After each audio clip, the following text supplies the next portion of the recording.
Welcome back to Coffee and Tea with CarrieVee. I'm CarrieVee, your biggest fan, the person who will believe in you until you can believe in yourself. And even then, I'll still believe in you. This podcast is all things communication, leadership, confidence, and clarity. And today we're going to dig into the idea of interrupting. We've all done it. We have all been talking with someone and we find ourselves interrupting. And we've all been in situations where we are talking and someone talks over us, interrupts us. Why does it happen? And what can we do about it? There's a few different kinds of interrupting, but I want to focus on two today: the power interrupt and the rapport interrupt. They can seem like the same exact thing, but the intention of them is very different. In a power interrupt, the person is interrupting you. If you are the speaker and someone power interrupts you, that is happening because that person wants to talk over you. They want to assert their power over you. What they have to say is far more important than what you are saying, and they want to shut you down. It is a very clear It's very, very clear when someone is doing a power interrupt by the body language. Look at the facial expressions. You can see maybe a roll of the eye or maybe a stance that's coming in to take over. You can almost see it happening. They also will not give the conversation back to you. They have taken it, they have commandeered it, they're taking it in their direction. What they have to say is more important than what you are saying. In a rapport interruption, it can seem the same, but the body language is very different. This is when you're talking with a friend and you're talking about a subject and they lean in and they go, yeah, that happened to me too. Or, oh, for me, it's this way. They're not trying to talk over you per se. They are trying to add to the conversation. It's not an unfriendly takeover. It's not a hostile takeover of the conversation. They are adding to the conversation. But it can feel the same because in both instances, you have been shut down. So what do you do when you are interrupted, whether it's a hostile or through rapport, a friendly conversation with a friend?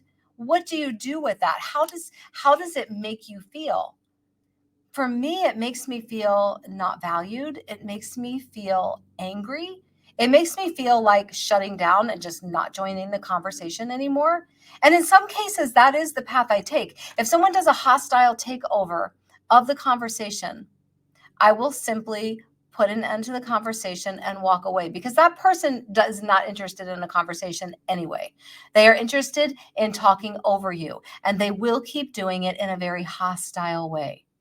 So the best way to deal with that, in my opinion, is to say, hey, Stacy, I have some things I need to do. So it's been great talking to you, and walk away. And you can interrupt to tell them that, but you will probably have to interrupt to tell them that. Because in their mind, everything they have to say is so much more important than what you have to say. And when it's a hostile takeover of the conversation like that, they're not going to listen to you anyway. They don't want to listen to you. They don't know what active listening is. They don't care to listen. They just want to hear themselves speak, and they just want to get their agenda out. So shutting down that conversation, being done with it, is the best way to deal with it. In a rapport interruption, this is a conversation with a friend where, let's say you're saying, and then we went to Disney World, and they're like, oh my gosh, I went to Disney World and we went on the teacups, and they kind of take over the whole conversation, not as a hostile takeover, but because they're adding to the conversation. In a situation like that, you can say, hey, Stacy, I would love to hear about your trip to Disney World, but I want to finish my story. Can I finish my story? And then we'll move right back into your story. So you are hearing them, you are telling them, I hear you, and we're going to talk about that. But I wasn't finished my story. When it is done in rapport, this interruption is done in rapport by a friend, they will listen and they will say, oh my gosh, you're right. You are gently pointing out that they interrupted.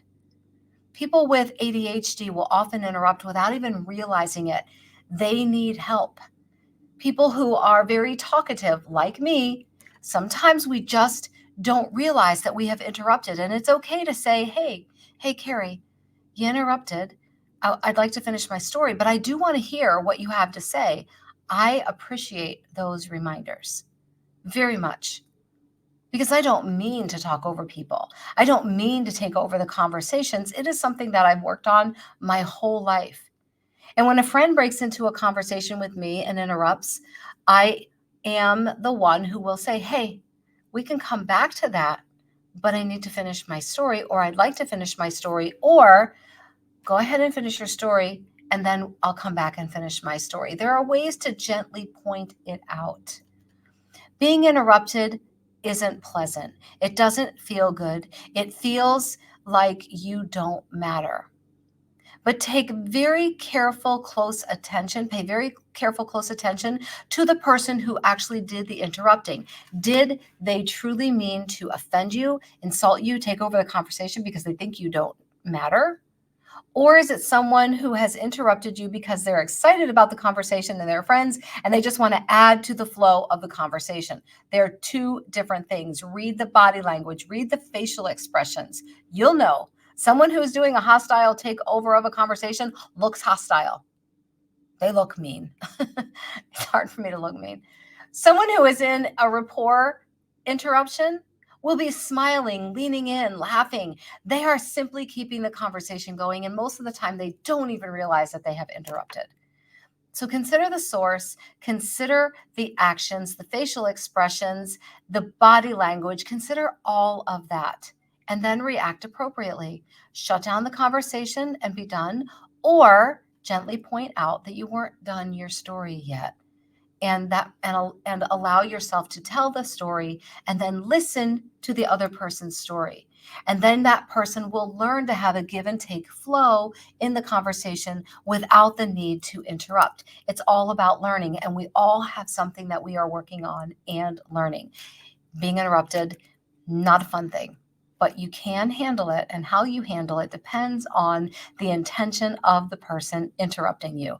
I would love to know some stories from you, like either respond below here or send me a message at admin@CarrieVee, CoachCarrieVee.com, admin@CoachCarrieVee.com. Drop a message under this podcast. Message me on Instagram at IamCarrieVee, and let me know some instances when you have been interrupted. I would love to come back and talk about this again and bring your examples in.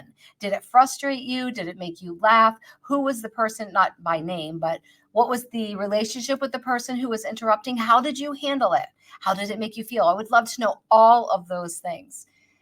So let me know. Message me at IamCarrieVee on Instagram, and admin@CoachCarrieVee.com if you want to email it, or drop a message under this if it's on YouTube or on the podcast site. Just drop me a message. Earlier in the podcast, I talked about the Chasing Failure Mastermind. That link is in the show notes. This is an amazing book by Ryan Leake, The Concept of Chasing Failure. I believe it was Jim Carrey who said that a lot of people fail every day at doing things they don't like. So why not fail at the things you do like? It is that concept. Why don't we go out and take these chances and these risks, doing the things we love to do, and allow ourselves to learn and grow and go into that path? We're going to fail many times along the way, but they're not really failures. They're stepping stones. We don't have to fake anything. There is no fake it till you make it. Be authentically you. Take those risks. Chase failure. This mastermind kicks off on May 6th. I would love to see you in there. The link is in the show notes. And the first 10 people, I am going to send a copy of the book. And if you are listening to this before April 25th and you get enrolled, you will also get a growth impact report, which is a disc report that is laser focused on your growth and your growth plan. It's an amazing report. And if you are in this mastermind by the 25th, you will get that in addition to your 6-week mastermind. I would love to see you in there. Your journal prompt today is this: do I interrupt people? And how does it make you feel when you are interrupted? So do you interrupt people? ? And how does being interrupted make you feel? Be real with yourself, because we all do it. So don't point fingers. Because when you point, there's how many pointing back at you? Be real with yourself and work on those ways how you can fix that in yourself, how you can get better at not interrupting, and how does it make you feel? Because however it makes you feel to be interrupted, the person that you're interrupting is feeling that same way too. I am CarrieVee. I love you. I mean it. I will see you soon on the next episode of Coffee and Tea with CarrieVee.